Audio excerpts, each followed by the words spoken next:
believe he is dangerous to others and to officers in his command.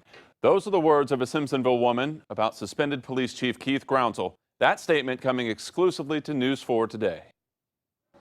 Family members of a Simpsonville woman are now speaking out after they say Police Chief Keith Groundsel sent her a cruel email. The email has not been released publicly, and Stephanie Kelly has yet to speak publicly about the incident that led to Groundsel's suspension. According to Kelly's sister, Elizabeth Fan, Kelly has been diagnosed with myotonic muscular dystrophy. Today, Fan released a statement saying that she and Stephanie have become, quote, targets of Groundsel supporters online and at City Hall meetings.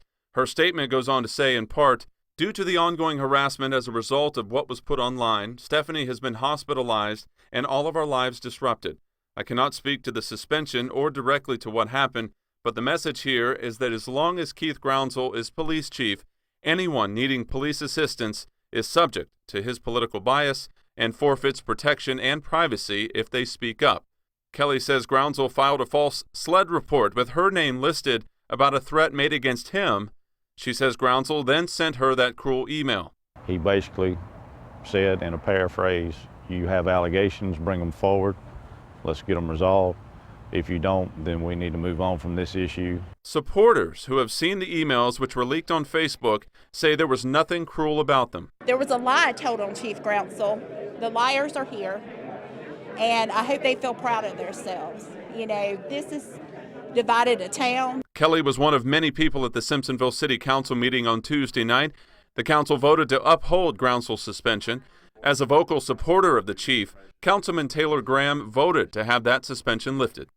He says there are those in Simpsonville who feel Groundsel should not have been reinstated as chief back in February of 2015, and that he just simply rubs some people the wrong way. Chief Groundsel came in with a different attitude as a police chief, and he's not a yes man to just roll over.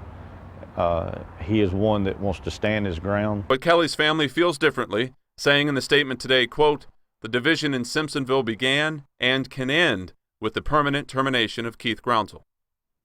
Now, for that full statement from Stephanie Kelly's family regarding their experiences in dealing with the supporters of the suspended police chief, just click on the story at WYFF4.com and on the mobile app.